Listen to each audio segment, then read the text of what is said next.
झूलेलाल तीरथ धाम जा परीक्षित आडवानी।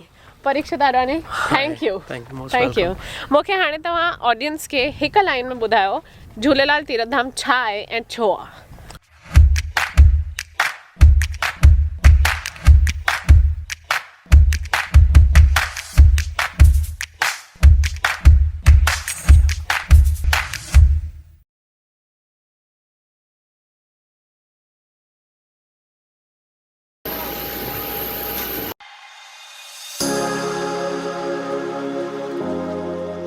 हाय असां पहुची वियासीं भुज। आई एम नॉट माना शिकिल ॾेखारण जहिड़ी न आहे पर मूंखे तव्हांखे सनराइज़ ॾेखारिणो हुयो। Beautiful sunrise. I am so happy इहो ॾिसी करे।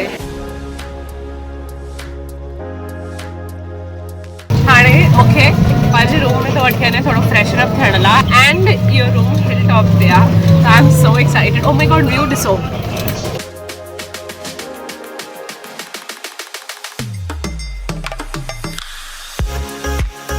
रीजेंटा होटल में आहे and I am feeling so alive and fresh after this अधु राति वारी फ्लाइट। त हा सुठो रूम सुठी रेस्टोरेंट हाणे कमु करिणो आहे। सुठी hotel sorry.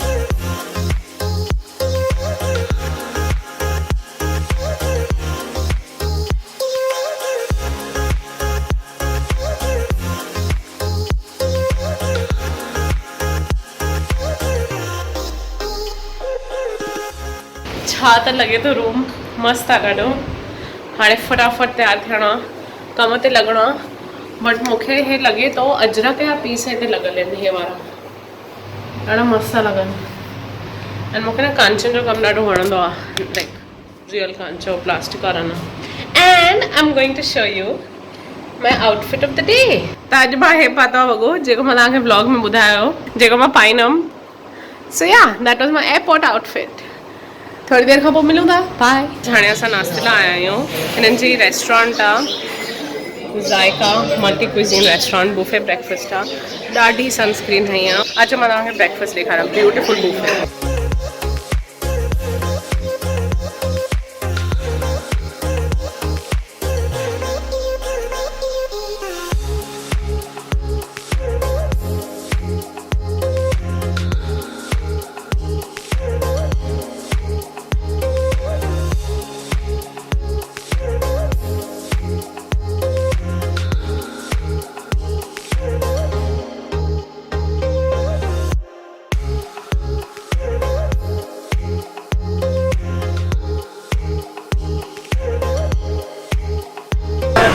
Hi guys hello.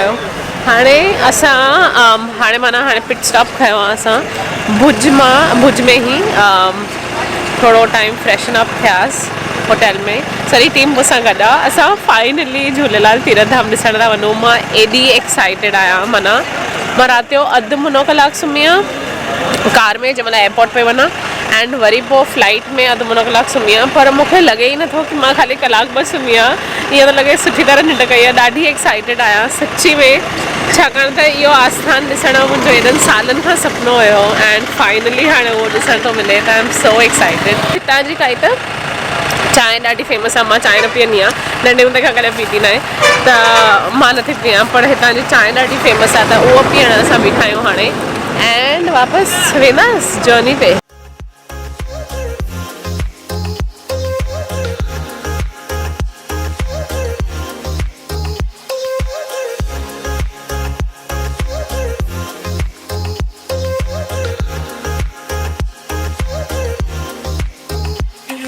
त असां फाइनली साइड ते पहुची विया आहियूं। इट लुक्स ब्यूटीफुल ऐं एॾी थधाण हिते लॻे गर्मी थी माना उस एॾी आहे पर गर्मी कान्हे। हाणे मां तव्हांखे उन माण्हूअ सां थी मिलाइणु चाहियां जंहिं मूंखे मुंहिंजे फ्रेंड खे हिते घुरायो आहे हिन साइट विज़िट करण लाइ एंड सॼी साइट ॾेखारी अथऊं। झूलेलाल तीरथ धाम जा परीक्षित आडवानी। थैंक यू मूंखे हाणे तव्हां ऑडियंस खे हिक लाइन में ॿुधायो झूलेलाल तीरथ धाम छा आहे ऐं छो आहे। हिकु लाइन में त पॉसिबल कोन्हे बट झूलेलाल तीरथ धाम सिंधियुनि जो हिकिड़ो ई धाम आहे।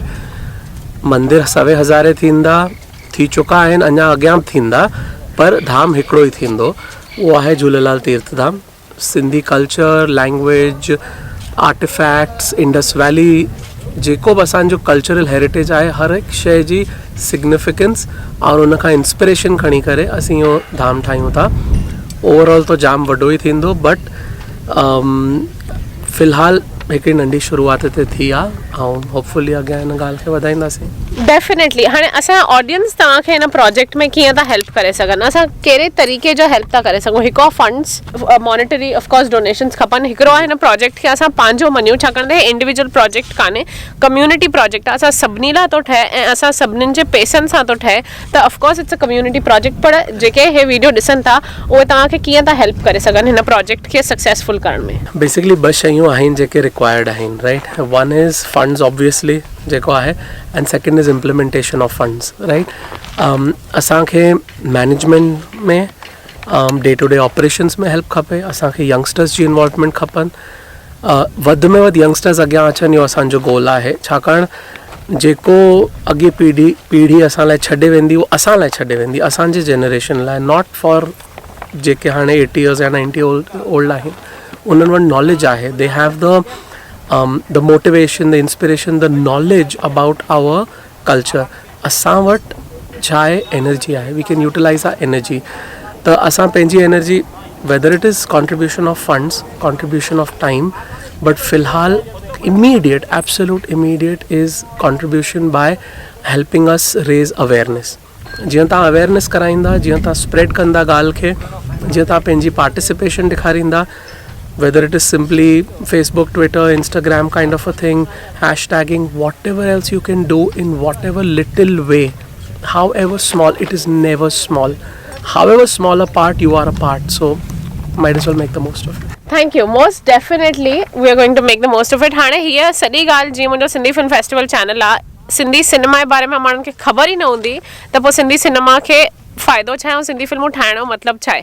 एक्ज़ैक्टली उहा ई पॉइंट आहे. माण्हुनि खे झूलेलाल तीरथ धाम, माण्हुनि खे माना असां सिंधियुनि खे ख़बर हुजणु खपे कि झूलेलाल तीरथ धाम आहे, पंहिंजो धाम आहे, पंहिंजो आस्थान आहे, ठही रहियो आहे, अचिणो आहे, उन जे बारे में ॻाल्हाइणो आहे, ख़ुशी ख़ुशी हिक ॿिए खे ॿुधाइणो आहे. त प्लीज़ इहो मैसेज स्प्रेड कयो. And Parikshit, I am sorry, मूंखे ओतिरा फंड्स कान्हनि डोनेट करण लाइ, but I am happy to give you all my time, energy to make this a mammoth success. Thank you. Thank you very much. Thank you. हाणे as a Sindhi girl in Tirath धाम जो छा importance आहे. I think for me,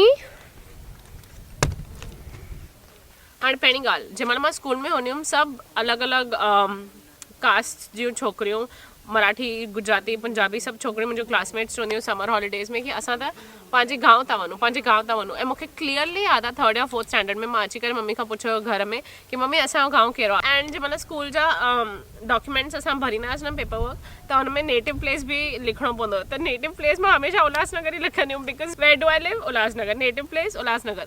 त मां mummy खां पुछियो कि असां पंहिंजो नेटिव प्लेस छो नथा हलूं समर वेकेशन्स में. I think age a Sindhi girl जेकी उल्हासनगर में ॼाई आहे, बॉम्बे में पढ़ी आहे, लंडन रही आई आहे, हो सभु करे आई आहे, पढ़ाई वग़ैरह दुनिया घुमी आई आहे, उन लाइ झूलेलाल तीरथ धाम जी इम्पोर्टेंस इहा ई थियण वारी आहे कि दिस विल बी समथिंग जिते मां चई सघां हाय हे मुंहिंजी प्लेस आहे, this is where I belong, you know. त पहिरीं ॻाल्हि, झूलेलाल तीरथ धाम ख़ाली झूलेलाल जो मंदिर कान्हे, जेन्युइनली. एंड तीरथ धाम माना हिकिड़ो आस्थान जिते माण्हू लाइफ में हिकु दफ़ो त डेफिनेटली वञनि. त हे झूलेलाल तीरथ धाम, इहो आस्थान आई थिंक अहिड़ी हिकु जॻह थींदी जिते सिंधीज़ खे लॻंदो कि हा असांखे इंडिया में, पहिरीं ॻाल्हि असांखे सिंधीज़ खे इंडिया में कोई पंहिंजो स्टेट कोन्हे. स्टेट न हुजण जे करे असांखे सभु ख़बर आहिनि छा ॻाल्हियूं थियूं आहिनि, छा रेपरकशन्स आहिनि. सिंधी स्कूल्स बंदि थी विया आहिनि. ओवरऑल सिंधी कल्चर खे ॾाढी तकलीफ़ थी आहे. त हा, त overall culture has taken a big beating. Overall Sindhi culture खे ॾाढी तकलीफ़ आई आहे पार्टीशन खां पोइ इंडिया में, specially no land, no Sindhi schools. And when I say no land माना इहे नंढा नंढा असां आहिनि. उल्हासनगर फॉर एग्जाम्पल सिंधियुनि जो शहर हूंदो हुयो. असांखे पॉकेट्स आहिनि, जीअं चेंबूर में सिंधी कॉलोनी आहे, उल्हासनगर सिंधियुनि जो शहर चवंदा आहिनि. त आई थिंक इहा जेकी जॻह आहे झूलेलाल तीरथ धाम, उन में इहो पोटेंशियल आहे कि अहिड़ी जॻह ठहे जिते ऑल ओवर द वर्ल्ड जा सिंधीज़ अची सघनि, उन्हनि खे लॻे कि हा हे त पंहिंजी जॻह आहे, हिते मूंखे वञिणो आहे. हाणे असां लंच करणु आया आहियूं. हिते हिकिड़ो गवर्नमेंट गेस्ट हाउस आहे तोरण नाले सां, उते हाणे असां लंच करणु आया आहियूं. एॾो मस्तु फ्रेश होममेड फूड ठाहियो अथऊं. तव्हांजो नालो मुकेश भाई आहे न? हा, मुकेश भाई सॼी रोटी ठाही आहे. छा छा आहे खाधे में मूंखे ॿुधायो. खाने में सूकी भाजी है, पटाटनि जी सूकी भाजी है, कठोर में टूवर है, दाल है खट्टा मीठा, पूरी है, चावल है और गुलाब जामुन है और रमकड़ा है, कचुम्बर है और लेमन है, बटर मिल्क है. Thank you so much.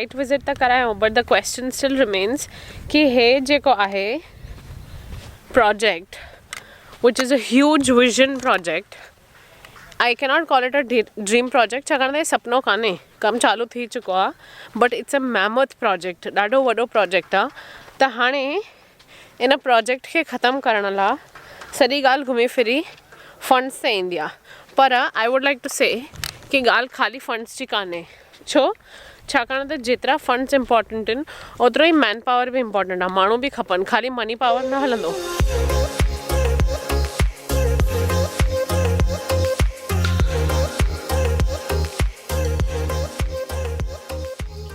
हाणे हे जेको नंढो मंदरु आहे जंहिंजे पुठियां मां बीठी आहियां उहो अप्रैल में इनॉग्रेट थियण वारो आहे चेटीचंड ते 7 अप्रैल ते त हिन जो मूर्ति जेकी हूंदी वेठल झूलेलाल जी लंबी मूर्ति हूंदी एंड दिस हे अकेलो एॾो ब्यूटीफुल थो लॻे नाउ द पॉइंट इज़ हाणे हिन मंदर जे पुठियां मां जिते बीठी आहियां इहो मंदरु नंढिड़ो मंदरु आहे झूलेलाल तीर्थ धाम जो जेको हे इनॉग्रेट करण लाइ शुरूआति करण लाइ मंदरु सेटअप कनि था एंड इन सॼे साइट विज़िट ते मूंखे जंहिंमहिल हिननि सॼी साइट हाणे विज़िट कराई मूंखे एतिरो सम्झ में आयो कि भली सॼी बैरन लैंड आहे मूंखे ॾेखारण ॾियो तव्हांखे ॾिसो भली सॼी बैरन लैंड आहे बट इन लैंड ते इहो ठाहिण जो सपनो ॾिसणु एंड उनखां पोइ उन ते कमु चालू करणु ॾाढी वॾी ॻाल्हि आहे ॾाढी शाबाशी जी ॻाल्हि आहे त हे आहे जेको नंढो मंदरु ठही रहियो आहे हे अलॻि अलॻि टाइप्स जे स्टोन्स जो ठही रहियो आहे एंड ॾाढो सुठी तरह मूंखे इन्हनि जेको टूर करायो उन में ॿुधायो हिते जेको अंदरि झूलेलाल जी मूर्ति ईंदी उहा इटसेल्फ 6 फीट टॉल आहे एंड वेठल मूर्ति हूंदी